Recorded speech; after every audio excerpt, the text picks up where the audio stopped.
Mahatma Gandhi, seorang tokoh dari India, namun kehidupannya membawa pengaruh begitu luar biasa bagi dunia. Tentu bukan seorang yang sudah percaya kepada Kristus, namun hidupnya begitu membawa dampak. Saudara, dia sempat memberikan satu pernyataan yang berbunyi demikian. The simplest acts of kindness are by far more powerful than 1,000 heads bowing in prayer. Dia berkata bahwa tindakan-tindakan kebaikan yang sederhana itu jauh lebih kuat, jauh lebih berbicara dibandingkan 1,000 kepala yang tunduk di dalam doa. Saudara, tentu pernyataan ini dia bukannya meniadakan tentang doa, tapi dia mau berkata bahwa tindakan-tindakan kebaikan itu sesungguhnya berbicara sangat kuat dalam kehidupan umat manusia. Saudara, Yakobus pasal yang kedua ayat 15 dan 16 berkata demikian.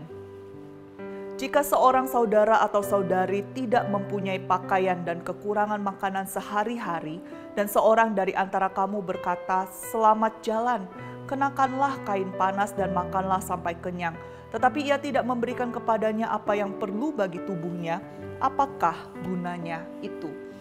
Bapak Ibu Saudara yang terkasih di dalam Tuhan, panggilan kita sebagai anak-anak Tuhan tentulah memenuhi amanat agung Tuhan, yaitu pergi memberitakan Injil Tuhan. Namun jangan lupa bahwa di pundak kita bukan hanya kita memikul berita Injil itu, tapi kita juga membawa kasih Tuhan. Sebagai orang-orang yang sudah hidup di dalam kasih karunia Tuhan, belas kasihan Tuhan, menjadi bagian kita untuk menyatakan kasih itu kepada dunia. Dan tentu saja saudara, panggilan kita bukan hanya menyampaikan dengan kata-kata, tapi menghidupinya dalam kehidupan kita sehari-hari. Mahatma Gandhi sangat mengerti akan hal ini meskipun dia bukan orang percaya. Terlebih lagi bagi setiap kita orang-orang percaya yang mengaku sudah hidup di dalam belas kasihan Tuhan. Panggilan kita bukan hanya membicarakan kasih Allah, tapi bagaimana kita menghidupi kasih Allah, bagaimana kita menyatakannya kepada dunia, sehingga orang-orang yang ada di sekitar kita, mereka boleh melihat sungguh kasih Allah itu hidup di dalam diri kita. Bapak Ibu Saudara yang terkasih di dalam Tuhan, Tuhan menempatkan kita di lingkungan tempat kita berada, di rumah tempat kita berada, bertemu dengan keluarga kita, sahabat kita, kerabat kita, rekan kerja, bahkan orang-orang asing yang tidak kita kenal, bukan tanpa alasan.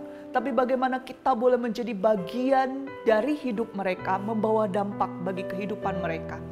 Saudara, kita dipanggil untuk boleh membawa kabar baik bagi mereka. Tapi kita juga dipanggil untuk menyatakan kasih Allah. Sehingga ketika kita berjumpa dengan orang-orang yang kita tahu membutuhkan pertolongan, uluran tangan kita, mari jangan segan-segan untuk kita boleh menyatakan kasih Allah kepada mereka.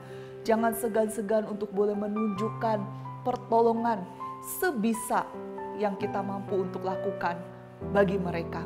Bapak Ibu Saudara yang terkasih di dalam Tuhan, hiduplah di dalam kasih Tuhan. Temukanlah sukacita di dalam Tuhan.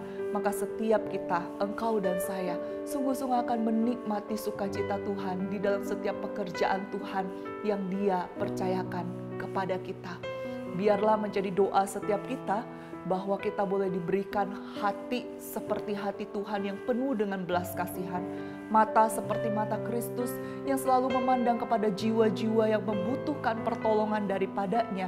Bukan hanya secara rohani, tapi kebutuhan fisik mereka semampu yang bisa kita lakukan bagi mereka. Dan biarlah tangan dan kaki kita juga serupa seperti Kristus sehingga kita bertindak atas nama kasih Kristus. Bila kasih Tuhan boleh menyertai saudara sekalian, selamat berkarya bagi Tuhan. Amin.